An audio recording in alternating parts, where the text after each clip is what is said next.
Morte, bien actuelle tout au contraire. L'étape suivante, nous la ferons chez Pierre de Lierre. Depuis le début des années 60, cet homme est installé à Orgon, sur la Sète, peu après Avignon. Alors, chaque fois que je trouve une voiture dans un champ, ou chez un paysan, ou dans un garage, bon, j'essaie de négocier à bas prix, bien sûr, mais à l'époque, on pouvait discuter, on touchait les voitures à bas prix. Maintenant, ce n'est plus possible de récupérer tout ce que j'ai là dans le musée. Les moyens ne me le permettraient pas. Et puis petit à petit, je les ai restaurés. C'est surtout aussi la passion de restaurer et puis après de rouler, bien sûr. Enfin, c'est un tout, la passion. C'est de trouver l'auto qui vous plaise, comme on dit, qui fasse tilt. Après la restaurer, parce que alors, vous passez un temps, s'il manque des pièces, vous arrivez à passer 1 an, 2 ans, 3 ans, 4 ans, ça dépend. Et puis un beau jour, vous roulez avec. Quoi. Et je ne vous dis pas, le premier coup de manivelle, le cœur, il ne faut pas être cardiaque là. Hein.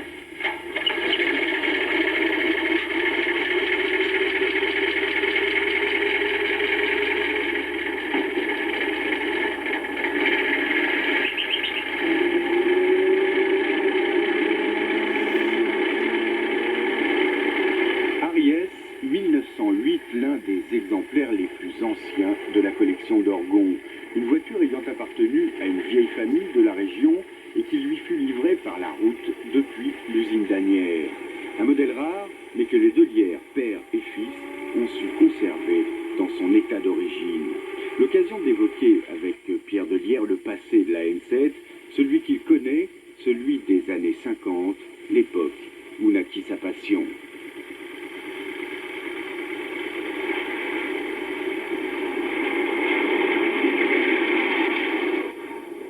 Pas de circulation comme maintenant, on roulait, c'était l'autoroute de l'époque. La Nationale 7, on roulait comme sur nos autoroutes maintenant. Et l'été, c'était pareil? Ah ben il y avait quand même beaucoup plus de monde. Alors là, on voyait de belles autos là. Hein. Surtout celles qui descendaient sur la côte pendant les vacances. On voyait encore des Delahaye, des Bugatti, je sais